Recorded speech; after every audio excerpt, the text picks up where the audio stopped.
All right, Shawn Desman, Dallas Smith. How on earth did we get two heavyweight voices together on one song? I know. I ask myself the same question every day. No, it was funny. I literally FaceTimed Dallas one day. I had this song called One Good Life, and I was like, who could I do this with? And I was like, Dallas Smith. This would be so cool. So I call him on FaceTime. He picks up, and this guy's wearing a wig.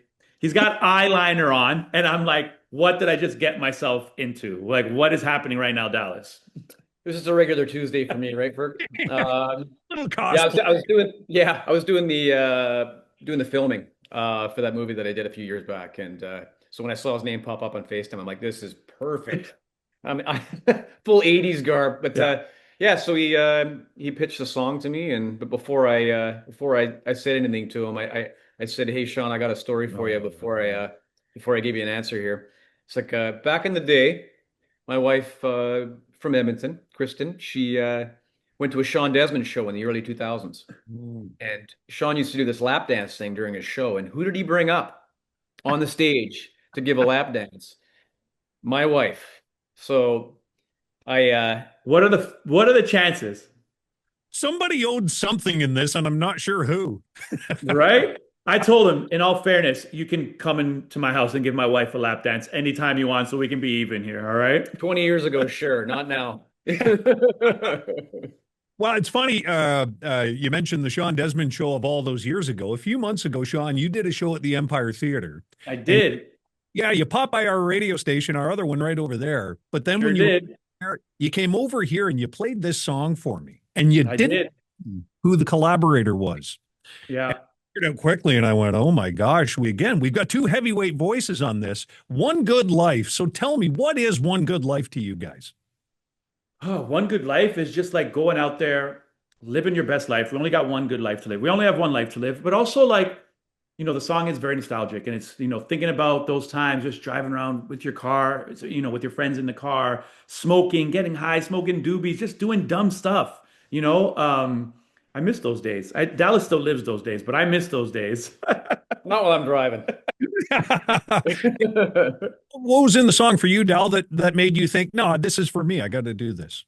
This, well, man, honestly, the song really lent itself towards this genre. It is really, as family guys, got kids and stuff. It's just looking back at those younger days. We really miss, man. We can reflect back and go, man, we had it really, really good back in those times. And yeah, just being that nostalgia in country music just kind of really mixes well. It's a great, great storyline, and I thought it would fit really, really well. Yeah, and it's a great song. Like Dallas has been saying, these last couple of days, like there's two types of music. There's good music and there's bad music.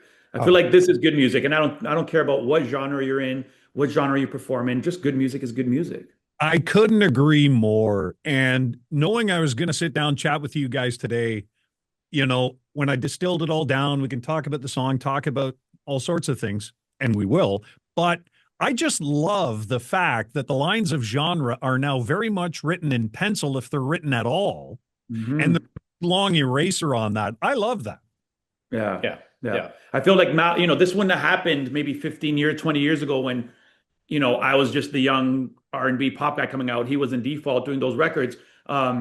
This might not have been so accepted back in those days. You know what I mean? But what I do miss from those days, and we've talked about this a lot, is like you were able to hear, in the early 2000s, you would hear Default and Shawn Desman on the same radio station.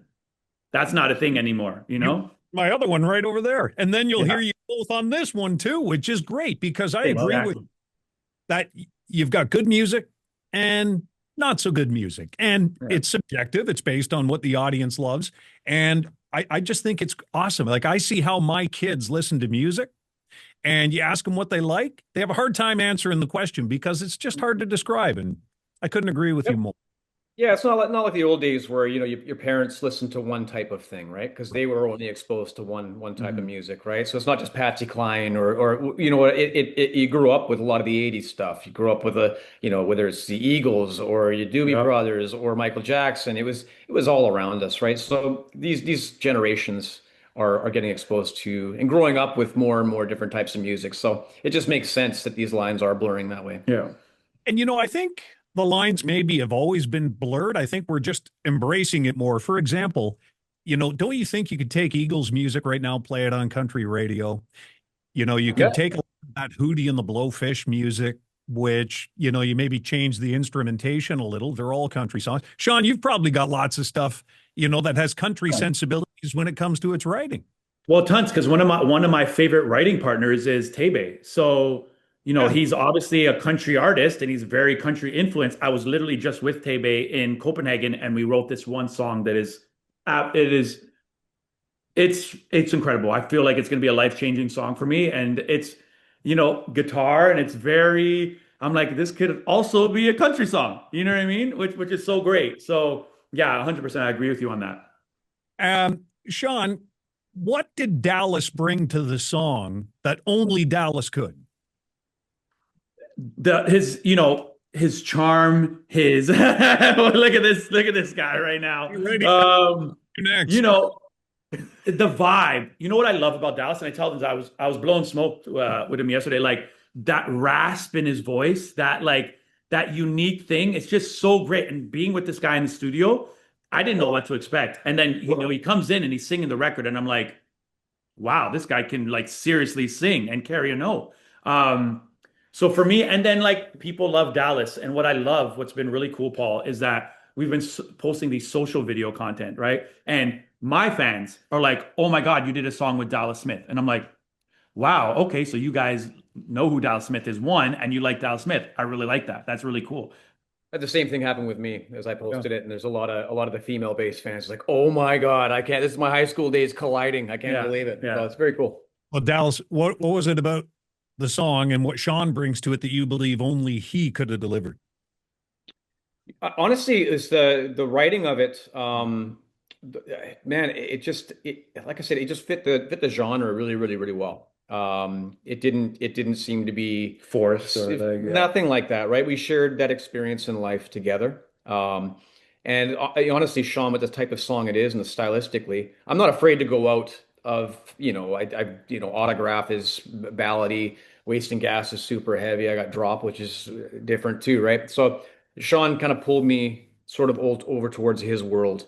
And I think it just really blended really, really well. So I'm glad that it's being received so well. Shawn, you had mentioned Dallas in the studio and the vocal ability back just before Christmas. I think it was 14th of December. Dallas and the band unplugged at the Empire Theater. It was the last show of the tour. Yes, yeah.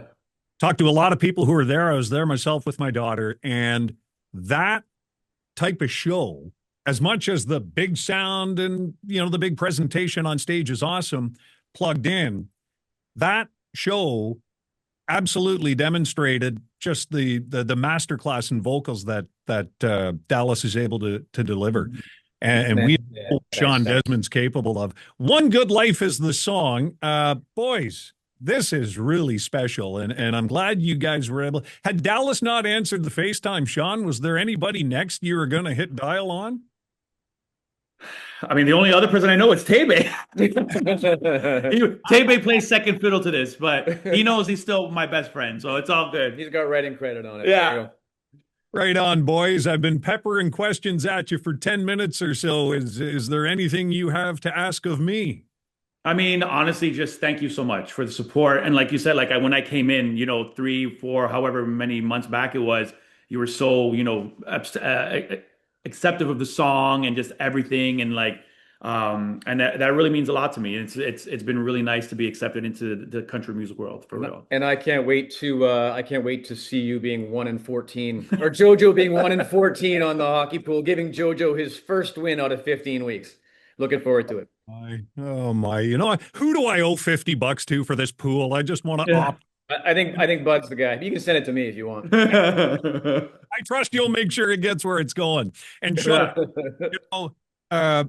when you came in it's not every day we get somebody like Shawn Desman marching into our studio, and that was a special day, and I am glad you did. And I'm so glad that you took this song and you're getting it where it belongs. And if it's country radio, welcome to the party.